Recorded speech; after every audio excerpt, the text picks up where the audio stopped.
My name is Ferdy Serum. I am privileged to introduce today Dr. Chris Dede, and I'm also proud that we are sponsoring it. The group that I represent is Excelsior Software, which is the education division of Global Scholar Pinnacle, which is one of the knowledge universe endeavors of the Milken Foundation. And our support of systemic change, transformation of education, is why we're really enthused to be able to bring you Dr. Chris Dede.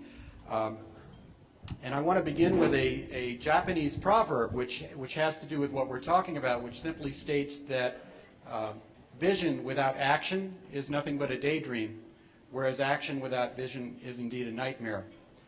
And the relationship of Chris Dede to New Mexico goes back at least 30 years, and our particular work with him goes back about 15 years. And I want to just read a paragraph to you that he wrote exactly 16 years ago. He's having his sweet 16th birthday. So ponder this for a second. The concept of leadership is fraught with misconceptions. People often see leadership as a combination of meticulous management, adept political maneuvering, and responsive facilitation of others' activities. While each of these is important in advancing the field of education technology, I believe the true nature of leadership is exemplified by the 4 attributes below. And these are the 4 things that I think we need to be thinking about today. First, leadership requires envisioning opportunities. At this conference, that's certainly what we're having the opportunity to do. But second, it requires us to displace our cherished misconceptions. As my dear friend Celia Einhorn says, when was the last time you changed your mind about anything you really believe that is important to you? Not too often, but we have to do that. Thirdly, leadership requires that we inspire others to follow, others to act on their faith. And most importantly, and this was the key thesis, leadership requires discouraging followers. Because for each of us to be leaders, we have to act upon that on that vision. And I personally thank Chris Dede for having provided that vision and leadership, which I and many of my colleagues have followed for at least the last 16 years. So without further ado, on with the presentation. Marina? Excellent, thank you. Welcome, Chris. It's a great pleasure to be here in New Mexico today. This whole panel actually has traveled from out of state to be with you. Chris, of course, from Harvard. My name's Marina Leight. I have the great pleasure of serving as the Vice President for Converge Media and our research team, the Center for Digital Education. To my right is Mr. Gordon Freedman, who is Vice President for Education Strategy for Blackboard, and he actually serves a global role. So it's a wonderful opportunity to get quite a lot of insight from Gordon. And to my far right is someone I've known for many, many years, Mr. Mark Weston, who is the United States K-12 strategist for Dell here from Atlanta, Georgia. And I'm looking forward to a lot of fun today. We've seen the theme of evolution versus transformation. And I will open up our great debate to Gordon Freedman, who's going to sort of set the stage for us to get started. We will also, I want to go ahead and put the beginning polling questions up so we get a sense of who all of you are in the audience. We have a few questions that we'll be excited to hear what you think about a few points, and I'll ask our debaters to respond to those questions as we go along. So, I've got slides first. Yes, and I know Gordon has slides as well, so we'll have to work around all that. Very well. Good. Mr. Freedman. Hello, everybody. The floor is yours. So we did come in from different places, and because of Jamay and Jamie, we are also part of Innovate, Educate New Mexico. So I guess we're honorary New Mexicans now. And the one thing that I would say is that we met yesterday as a corporate board, and then we met with the education board all together. I haven't seen that anywhere. And it prompted me to say what you see on the screen, which I think is what everybody needs to say. Something different is happening in New Mexico. I've been in a number of states. I've been in a number of places around the world, and it's no question about it. So I'm going to run through some slides, and I want to have some fun. I have 3 kids.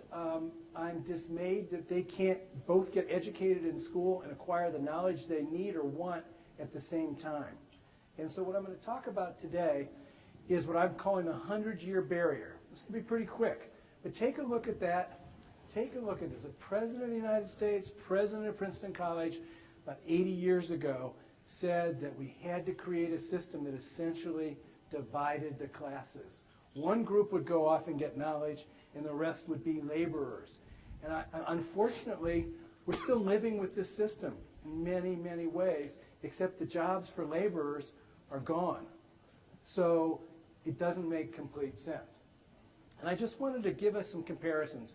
You know, many of you have heard that if a doctor came back from 1900, they wouldn't know what to do, but if a teacher came back from 1900, it wouldn't be an issue. So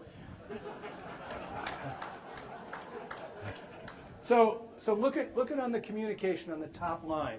Look where we've gone. I mean, that's an amazing sort of thing. You can put the world in your hand in every way, shape, or form now. Look where we've gone in transportation. You know, from the great trains that pulled through here to the space station. And you got it. Look at where we've come in education. There's something drastically wrong with this picture. And I'm going to ask the question, you know, do we keep what we have or do we keep moving? Now, this gentleman, Mr. Dr. Elwood Cubberley, prior to getting his PhD, he became the first dean of the School of Education at Stanford. And if you can take a time to read these quotes, he was the architect of the system that said we want everybody to get the same standardized education so they can work in the standardized manufacturing firms and the company's front office, and that was the name of the game. Now, we don't want to be too harsh on Mr. Cubberley. He invented this modern administration. It got us through the buildup in the United States in manufacturing. It got us through 2 world wars, but it's not appropriate for today. So the question is, we've got the wrong system for the times. Doesn't mean there's anything wrong about what you're doing. All of us are trying as hard as we can, but we might be up against a barrier.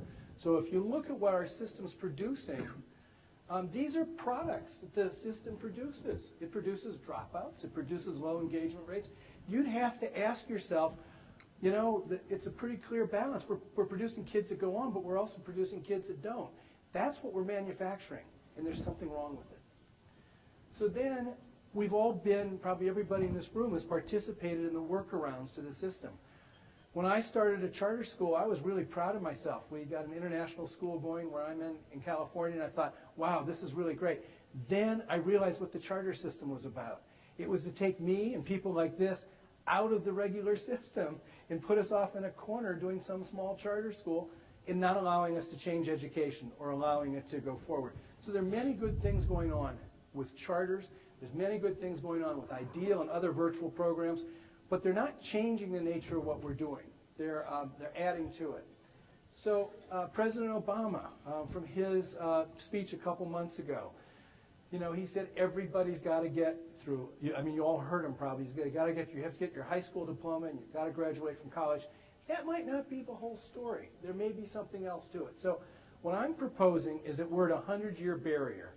And since something different is happening in New Mexico, I think it starts here. I think we begin to think about what this new system looks like, what our new roles are.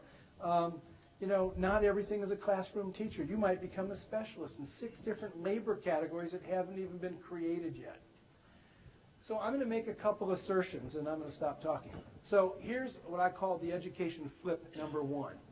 We're going to go from 1 teacher to 30 students to 5 resources for every student. Okay? Is that possible? I think IDEAL's on this track. That paradigm has to change. A classroom structure and the grade progression was created by those people in the early 1900s to work alongside of what factories did.